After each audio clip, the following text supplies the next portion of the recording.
মা কতদিন ভাত খাই না, এরা খাইতে দেয় না, কালকে আসার সময় আমার লেগে একটু ভাত নিয়ে আইসো তো, খুব ইচ্ছা করতেছে তোমার হাতের ভাত খাইতে।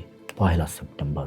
মা টিফিন ক্যারিয়ারে কইরা পরম মমতায় মুরগির মাংস, মাছের চচ্চড়ি আর গরম ভাত নিয়ে থানায় গেলেন, কিন্তু সেইখানে আর আজাদ নাই। কেউ জানে না আজাদ কোথায়।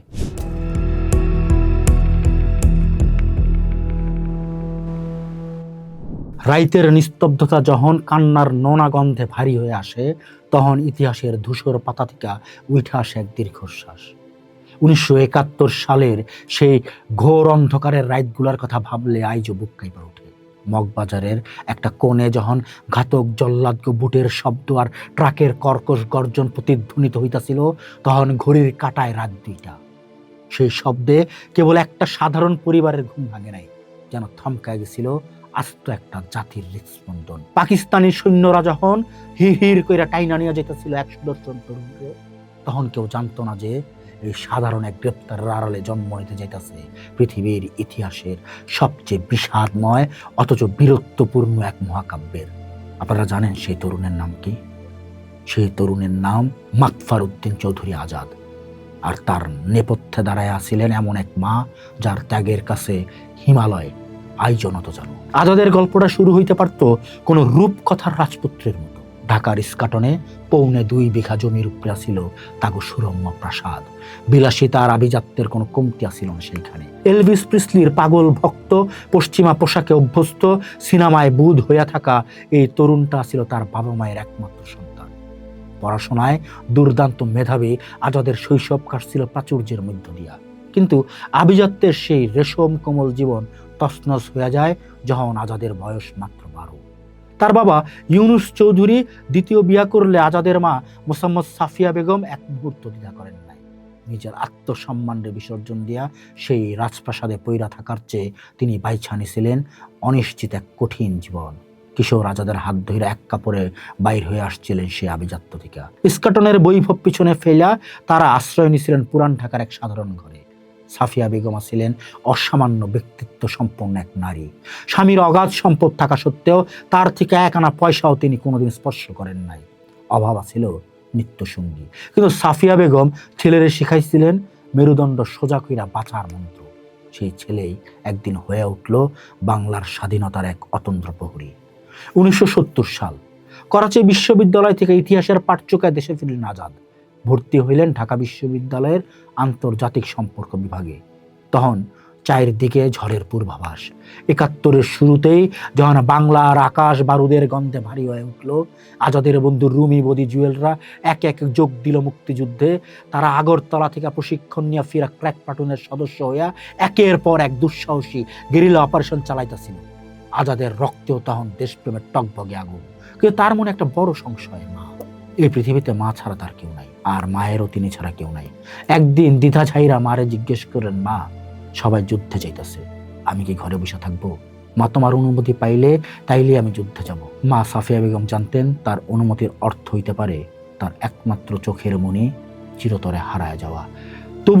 তবুও তিনি এক গভীর দীর্ঘশ্বাস ছেড়া বলছিলেন, বাবা তুই যদি যুদ্ধে না যাস তাইলে আমার সম্মান থাকবো না, অবশ্যই তুই যুদ্ধে যাবি, দেশে মুক্ত ফেরায়।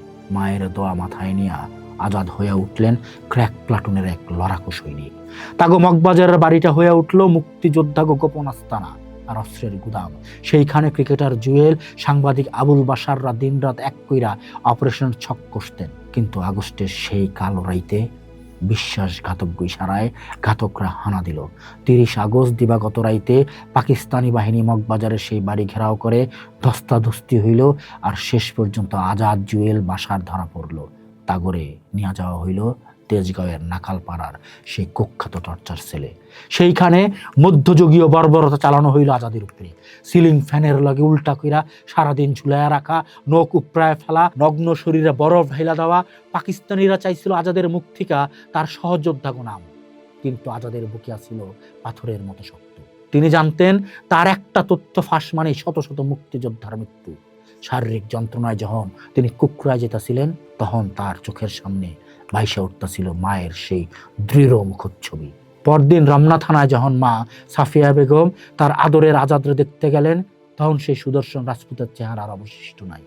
সারা শরীরে দাগ, ফোলা গাল, ফাইটা যাওয়া ঠোঁট দিয়া রক্ত গড়াইয়া পড়তেছে।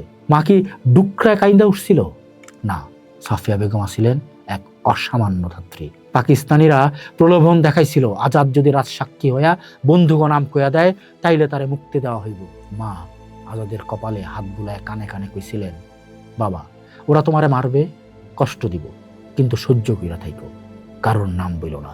তুমি যদি কারো নাম বলো তবে হাজারটা মা তাগো সন্তান হারাইব। আজাদ যন্ত্রণা কাতর গলায় বলছিলেন, মা খুব মারে, আর সহ্য করতে পারি না। যদি বইলা দেই, মা তখন বজ্রকণ্ঠে কইছিলেন, না বাবা তুমি সহ্য করো, বীরের মতো সহ্য করো, তোমার কাছে আমি বিশ্বাসঘাতক সন্তানের মা হইতে চাই না। আজাদ হাইসা মারে শেষবারের মতো আশ্বস্ত করছিলেন, কিন্তু বিদায় বেলায় তার কণ্ঠস্বর কাইপা উঠছিল। মিনতি কইরা কইছিলেন, মা কতদিন ভাত খাই না, এরা খাইতে দেয় না, কালকে আসার সময় আমার লেগে একটু ভাত নিয়ে আইসো তো, খুব ইচ্ছা করতেছে তোমার হাতের ভাত খাইতে। 1 সেপ্টেম্বর মা টিফিন ক্যারিয়ারে কইরা পরম মমতায় মুরগির মাংস, মাছের চচ্চড়ি আর গরম ভাত নিয়ে থানায় গেলেন। কিন্তু সেইখানে আর আজাদ নাই, কেউ জানে না আজাদ কোথায়। পাকিস্তানিরা নিষ্ঠুর হাসি দিয়া জানায় দিল তারে অন্য কোথাও সরায় নেওয়া হয়েছে। সেই দিনটাই আছিল আজাদের সাথে তার মায়ের শেষ দেখা। ধারণা করা হয় 4 সেপ্টেম্বর তার নির্মমভাবে হত্যা করা হয়েছিল। আজাদের সেই নিথর দেহটা কোথায় পইরা ছিল তা অজানাই। হয়তো শিয়াল কুকুর বা নদীর জলে ভাইসা গেছিল এক বিপ্লবীর প্রাণহীন দেহ। কিন্তু ইতিহাসের সবচেয়ে বড় ট্র্যাজেডি আর বীরত্ব গাথা শুরু হইল আজাদের নিখোঁজ হওয়ার পর থেকে। আজাদের মা সাফিয়া বেগম এরপর বাইচা ছিলেন দীর্ঘ 14 বছর। এই 14 বছরে একটা দিনও তিনি আর মুখে এক দানা ভাত তোলেন নাই, কারণ তার আজাদ শেষ ইচ্ছা হিসেবে ভাত চাইয়াও খাইতে পারে নাই।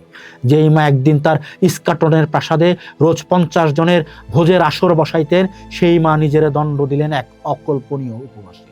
তিনি আর কোনোদিন নরম বিছানায় শোন নাই। শীত, গ্রীষ্ম, বর্ষা প্রত্যেকটা রাত তিনি শুয়ে গেছেন ঘরের শক্ত নোনাধারা মেঝেতে, কারণ তিনি জানতেন তার আজাদ মিলিটারি টর্চার সেলে কোনো বিছানা পায় নাই। কত মানুষ তারে বুঝাইছে, কত আত্মীয় তার অনুরোধ করছে, কিন্তু মায়ের সে এক অটল কথা, আমার আজাদ ভাত পায় নাই, আমি কোন সুখে ভাত খাবো? আমার আজাদ মেঝেতে শুয়ে আসছিল, আমি বিছানায় কোন লজ্জায় শুয়ে থাকো? 1985 সালের 30 আগস্ট এই মহিয়সী মা শেষ নিঃশ্বাস ত্যাগ করেন। তখনও তার মাথার কাছে রাখা ছিল আজাদের প্রিয় সেই গুলিবিদ্ধ বইগুলা। আজাদের সংগ্রহের ম্যাজিক মাউন্টেন বইটা আজ মুক্তিযুদ্ধ জাদুঘরের গ্যালারিতে নিঃশব্দে সাক্ষী দেয় ভয়াবহ রাতগুলার। সাফিয়া বেগম জানতেন না তার ছেলে কোথায় শুয়ে আছে, তাই তিনি আজীবন প্রতীক্ষায় কাটাইছেন মাটিতে শুয়া। জুরাইন কবরস্থানে তার কবর ফলকে আইজও লেখা আছে, শুধু শহীদ আজাদের মা। নিজের নাম পরিচয়ে তিনি হারায়া ফেলাইছিলেন ছেলের পরিচয়ের গভীরে।